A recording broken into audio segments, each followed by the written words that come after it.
Toujours dans l'actualité des régions, les travaux qui continuent dans les Pyrénées pour effacer les traces des inondations d'il y a 15 jours.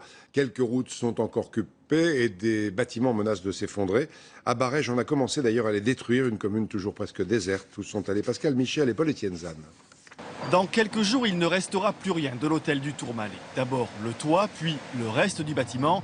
L'hôtel sera démoli d'ici la fin de la semaine. La rivière qui passe à ses pieds, le Bastan, a emporté les fondations. Cet immeuble de 150 ans s'est retrouvé comme suspendu dans le vide. L'eau arrivant avec une violence terrible dans ces dents a créé un gouffre. Il s'agit de 8 mètres de profondeur au moins et d'une lame intérieure qui rentre dans le bâtiment aussi avec une grande profondeur. Donc ce bâtiment étant complètement en déséquilibre. C'est la première démolition après les crues du 18 juin. Et il y a urgence, l'hôtel menace de s'effondrer à tout moment, emportant le bâtiment voisin.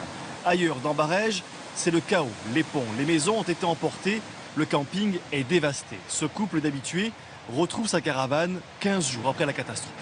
Tout est parti, ouais. Il y a de l'eau qui sortait de par les bouches, là, sur la route, de partout. Ouais. C'était catastrophe. L'eau est arrivée par là, les voitures descendaient à toute vitesse et nous on était en bas. Depuis 15 jours, Barèges vit dans le vacarme des camions-bennes, des grues et des tractopelles. Il faut reconstruire les routes, creuser un nouveau lit pour la rivière, remettre sur pied le minimum vital pour la population. L'électricité est coupée partout, donc il y a eu pas mal de travaux faits par ERDF. On a tous les réseaux d'eau potable qui ont été impactés, on les a remis en service. On a 1,2 km de réseau d'assainissement qu'il faut refaire totalement.